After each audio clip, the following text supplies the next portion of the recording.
का स्वागत है। मैं हूं निशा खन्ना, कैमरा सहयोगी दीपक सोनी के साथ। जैसे कि लॉकडाउन के चलते हम आपको हर जगह की अपडेट दे रहे हैं, हर चेहरे से रूबरू करवा रहे हैं। वहीं आज हमारी टीम आपको एक ऐसे चेहरे से रूबरू करवाएगी जो सिरसा के अंदर 40 साल से अपनी सेवाएं दे रहे हैं। आज सिरसा के जो 40 साल से सेवाएं दे रहे हैं सिरसा के अंदर योग गुरु रुबिल महाराज, वो हमारे साथ मौजूद है। आज हम उनसे बातचीत करते हैं कि सिरसा के अंदर किस तरह से उन्होंने 40 सालों तक अपनी सेवाएं दी। सबसे पहले तो प्रणाम गुरु जी। आशीर्वाद। मैं योग गुरु रुबिल जी महाराज पल पल चैनल वालों का यहाँ हुड्डा योग मंदिर में आने पर स्वागत करता हूँ। आप ये बताइए कितने टाइम से आप योग गुरु कर रहे हैं, मतलब कि योगा कर रहे हो, और किस नाम से आप ट्रस्ट चला रहे हो? ये जो हुड्डा में हम ट्रस्ट जो है प्रभु रामलाल नर सेवा नारायण सेवा योग ट्रस्ट के नाम से चला रहे हैं, और यहाँ हम निःशुल्क लोगों को योग सिखाते हैं। तो हुड्डा के अंदर आप चला रहे हो, हुड्डा के ही लोग यहाँ पर आते हैं या अनेक स्थान के भी या बाहर के भी लोग आ रहे हैं?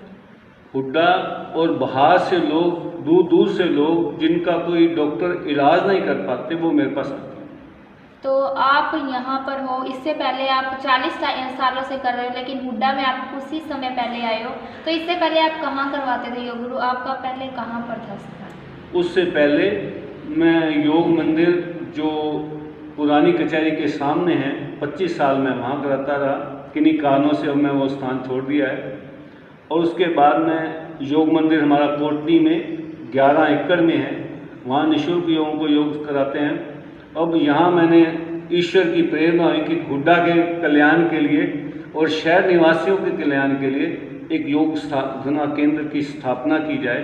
तो इस उद्देश्य से हमने योग साधना केंद्र की स्थापना यहाँ। तो यहाँ की बात करते हैं, कितने लोग आते हैं यहाँ योग करने के लिए? यहाँ लगभग 20 से 40 लोग आते हैं, लेकिन लॉकडाउन के कारण हमने इसको एक बार बंद किया हुआ था।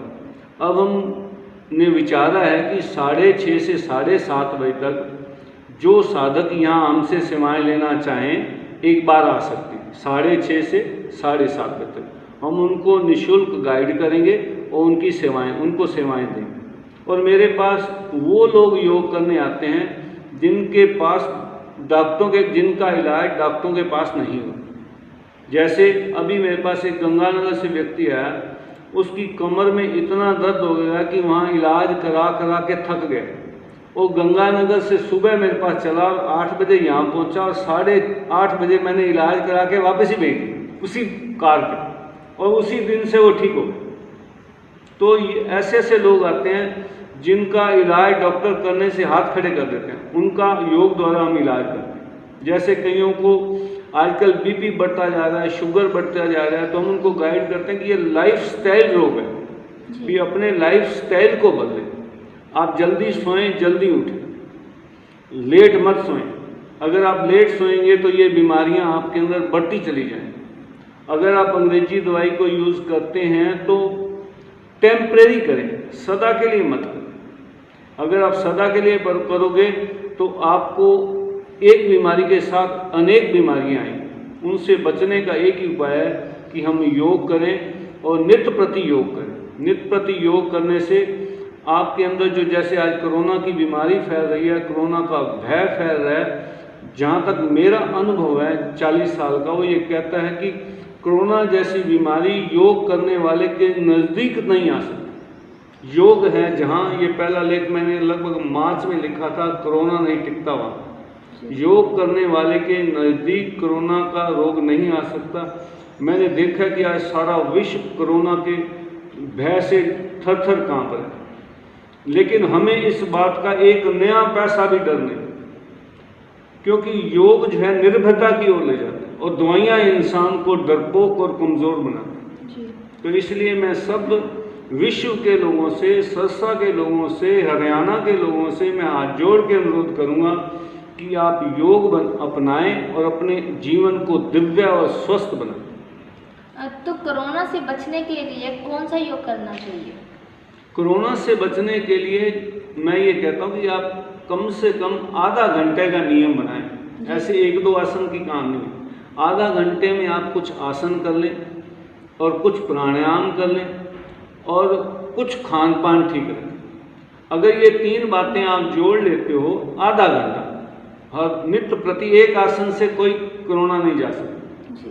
जैसे मैं कहता हूँ कि आदमी को पवन मुक्त आसन करना चाहिए, जैसे नाड़ी तान, पग चालन, नाभि चालन, अंतर चालन, बाल मचलन, उल्टा सरप, शलभ। फिर मैं अक्सर एक और प्राणायाम पे जोर दे रहा हूँ कि कुंभक प्राणायाम करें। एक ही कुंभक प्राणायाम, कुंभक प्राणायाम करने से हमारे शरीर के अंदर शक्ति बढ़ती है, और जिसके अंदर जितनी ज़्यादा शक्ति होगी उसके अंदर, उसके नज़दीक रोग नहीं है। और कुंभक से ही योगी लोग अपनी आयु को बढ़ाते थे, कुंभक से ही योगी लोग हवा में उड़ते थे। इसलिए मैं सब लोगों से कहूँगा, आसन, प्राणायाम, अच्छी डाइट और जीवन में संयम, अगर ये 3-4 बातों का लोग ध्यान रखते हैं तो मेरे विचार से कोरोना से उसको डरने की कोई भी जरूरत नहीं, किसी भी तरह की जरूरत। जैसे मैं निर्भय होकर चलता हूँ कि मुझे कोरोना हो ही नहीं सकता, क्योंकि योग में ऐसी कुछ साधनाएं हैं, जैसे सूत्र नीति की जाती है। सूत्र नीति करने से हमें कभी भी ये खांसी, जुकाम, सिर दर्द, फेफड़े में बलगम इकट्ठे हो जाना, फेफड़े कमज़ोर हो जाना, ये हमें कोई बीमारी नहीं हो सकती। मैं 65 साल का हूँ, मेरे फेफड़े नए के नहीं हैं, आप चेक कर सकते। लेकिन जो लोग योग कर रहे हैं वो स्वस्थ है, लेकिन हम बात करते हैं योग से कुछ हटके जो युवा पीढ़ी है नशे की ओर बढ़ रही है। क्या युवा पीढ़ी भी इस योग के अंदर आए तो क्या ये लत दूर हो सकती है? इसके ऊपर आप थोड़ा विचार विमर्श कीजिए। मैं विश्व के जवान भाइयों व बहनों से मेरा अनुरोध है कि नशा तो योग एक इट सेल्फ है नशा। मैं खुद 25 साल की उम्र में नशा करता था, क्योंकि घर के बहुत पैसे थे तो दोस्ती भी ऐसे लोगों के साथ। अब 25 साल से 65 तक मैंने नहीं सुन भी रोटी से बढ़िया या योग से बढ़िया ही कोई नशा। जैसे गुरु नानक साहब ने कहा था, नाम खुमारी नानका चढ़ी है दिन रात, पान धुतुरा सुरा पान उतर जाए पर। संसार के नशे तो अस्थायी हैं, संसार के नशे तो बुद्धि को भ्रष्ट करते हैं, लेकिन जो योग का नशा, योग मीन्स भगवान के भजन का नशा, ध्यान का नशा, भक्ति का नशा, जप का नशा, वो स्थायी। अगर हम शारीरिक आसन के साथ ध्यान करते हैं, भजन करते हैं, जप करते हैं तो, और ये मेन बात होती है, जैसा करोगे संग वैसा चलेगा रंग। अगर हम अच्छे लोगों का संग करेंगे तो नशे छूट जाएंगे, अगर हम बुरे लोगों का संग करेंगे तो नशे हमें लग जाएंगे। तो मैं जवान भाइयों से, बहनों से फिर अनुरोध करूंगा कि आप योग के संग में आए, योग करें, ताकि आपको ये नशे की आदत छूटे और आप भारत के उज्जवल भविष्य बने, भारत के कर्णधार बने, भारत के बोझ को आप अपने कंधों पर उठाएं। गुरुजी, आपसे मेरा एक अहम सवाल है। जैसे हम बात करते हैं पहले के लोगों की कि ज़्यादा बीमारियां नहीं होती थी, क्योंकि पहले का जो खान पान था वो भी थोड़ा अलग था। लेकिन अब का जो खान पान है या अब की अब बात करते हैं, जैसे आज के टाइम में 5 साल के बच्चे की हम देखें तो वो बच्चा भी रोता दिखेगा कि मेरे हाथ में दर्द है, पैर में दर्द है। जबकि जिन लोगों की एज है 60 है, 50 साल के हैं, उनके जोड़ों में ज़्यादातर हमें दर्द देखने को मिलता है। तो उनके लिए कोई योग ऐसा हो कि उनका जो जोड़ों का लोगों की आम समस्या सी बन गई है, तो इसके ऊपर थोड़ा बताइए, कौन सा योग करेगा? इसमें जैसे मेरे पास अक्सर आजकल बहनें और भाई आ रहे हैं जिनकी उम्र 45 से ऊपर हुए जा रही है। अभी हमारे को आप घुटने नहीं मुड़ते, डॉक्टर ने हमें कहा तुम्हारे घुटनों का ऑपरेशन होगा, तो उसके लिए मैं स्पेशल उनको केवल टांगों की एक्सरसाइज करता हूँ। 5 एक्सरसाइज हैं, अगर टांगों की 10 मिनट रोज़ करें तो आपके घुटने नए रहेंगे, घुटनों में कोई तकलीफ नहीं हो सकती। और खान पान का ध्यान रखें भी हमें ये चीज़ें खानी है, ठंडी चीज़ें नहीं खानी, और जिनसे वायु ज़्यादा बढ़े, जिनसे हमें दिक्कत हो, उन चीज़ों का हमने नहीं सेवन करना। तो मैं विश्वास से कह सकता हूँ, जैसे मेरे पास एक लड़की जो है भिवानी से आई, केवल एक बार ही मुझे मिली, तो डॉक्टर ने उनको कहा कि तुम्हारी घुटनों का ऑपरेशन होगा। तो मैंने उसको एक बार आसन सिखा दिया, उसको वीडियो बना के उसी दिन उसको साथ ही दे दिया। महीने बाद मेरे पास आई, कहती मेरे तो घुटने ही नहीं हो गए, मेरे को घुटनों में कोई दर्द नहीं है, ना मुझे कोई ऑपरेशन की जरूरत है। अब उसे 1.5 साल हो गए, 1.5 साल, ठीक है।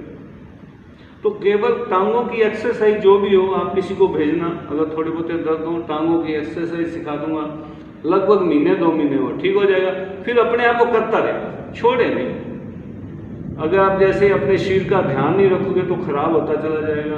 तो मेरा ये विश्वास है, अगर हम शरीर का ध्यान रखेंगे, टांगों का ध्यान रखेंगे, तो आपकी टांगों को कभी भी दर्द नहीं होगा और ना ऑपरेशन की जरूरत पड़ेगी, और डॉक्टर तो हॉस्पिटल में खाली बैठे रहेंगे। आजकल मेन समस्या अगर हम बात करते हैं लंबाई की आती है। रिश्ते के टाइम भी लंबाई सबसे पहले देखी जाती है, लेकिन मतलब जो पहले के लोग हैं उनकी लंबाई थोड़ी कहा जाता है कि अपने पेरेंट्स के हिसाब से। लेकिन अब ज़्यादातर जनरेशन पीढ़ी में हमें देखने को मिल रहा है कि जो हाइट है वो बच्चों की बिल्कुल डाउन होती जा रही है, जिसके लिए ग्लूकोन डी या फिर अलग अलग जैसे कि चीज़ें इस्तेमाल कर रहे हैं लोग। लेकिन ऐसा कोई योग भी होता होगा जिससे हाइट में थोड़ी ग्रोथ आई? जैसे हमारे घर में कोई भी 6 फुट का नहीं है, मेरा बेटा 6 फुट का, तो ये शुरू से योग करने लग गया। योग में हम आसन और खुराक, जैसे आप किसी का कद बढ़ाना चाहें, आप मेरे पास भेजें छोटी उम्र से या 10 साल से 12 साल से, और रोज़ करे आसन और खुराक ठीक है, तो मैं दावे से कहता हूँ उसका अपने माता पिता से कद बड़ा हो जाएगा, क्योंकि उसे अच्छा माहौल मिला, अच्छी खुराक मिली और उसका कद बड़ा हो। साथ में यूँ कहा जाता है कि हाइट योग करते रहेंगे तो हाइट में कहीं ना कहीं मतलब हाइट बढ़ेगी, लेकिन एक तरफ तो ये भी कहा जाता है कि 20 साल के बाद में या 18 साल के बाद में हाइट नहीं बढ़ती। तो इसमें कितनी हद तक सच्चाई है? ये ठीक है, हाइट जो है 18 से 20 साल तक बढ़ती है, लेकिन उससे पहले जो लोग योग में आ जाते हैं तो मैं 100% विश्वास से कह सकता हूँ कि उसका अपने माता पिता से कद जो है बड़ा हो जाए। ठीक है, धन्यवाद गुरुजी, आपने कीमती समय में दिया।